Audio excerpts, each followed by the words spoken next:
तेच होणार आहे. मला असं वाटतं की आता आपण झेडपी आपल्या कशा येतील, आपले आमदार आपल्या कसे राहतील, खासदार कसे टिकून राहतील, विशेष करून याकडे त्यांनी लक्ष द्यावं. म्हटलेलं आहे की आता राज्याचे संकटमोचक कुठे शेतकऱ्यांवर संकट कोसळलं आहे, आमदार कोंढ्यामध्येच फक्त ते संकटमोचक आहेत का, असं वक्तव्य त्यांनी केलं. संजय राऊत बद्दल मी काय बोलायचं आता, कुठे म्हणजे काय, ते राज्यातच आहेत, तुम्ही बघतायत रोज. नाशिक जिल्ह्यामध्ये, जळगाव जिल्ह्यामध्ये शेतकऱ्यांना भेटतोय, बोलतोय. संजय राऊतांना माझ्याबद्दल काय एवढा पुळकाला मला कळत नाही. सरकारसाठी ते संकटमोचक असल्याचं चित्र दिसतं आहे असं संजय राऊत म्हटले. सरकारसाठी म्हणजे सरकार पक्क करण्यासाठी आमदारांना जवळ करतायत, जिल्ह्यातील काही मंत्री असतील, आमदार असतील, आता भाजपमध्ये प्रवेश करणार आहेत, त्यासाठी गिरीश महाजनांच्या संपर्कात आहेत. मला वाटतं संजय राऊतांनी त्यांच्या पक्षातले आमदार, खासदार कोण असतील त्याला सांभाळून ठेवावं.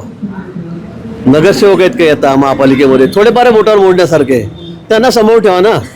तुम्ही संकटमोचक काय करतायत, सरकारला काय वाचवतायत, सरकार कसं वाढवतायत, त्यापेक्षा तुम्ही तुमचा पक्ष सांभाळून ठेवा.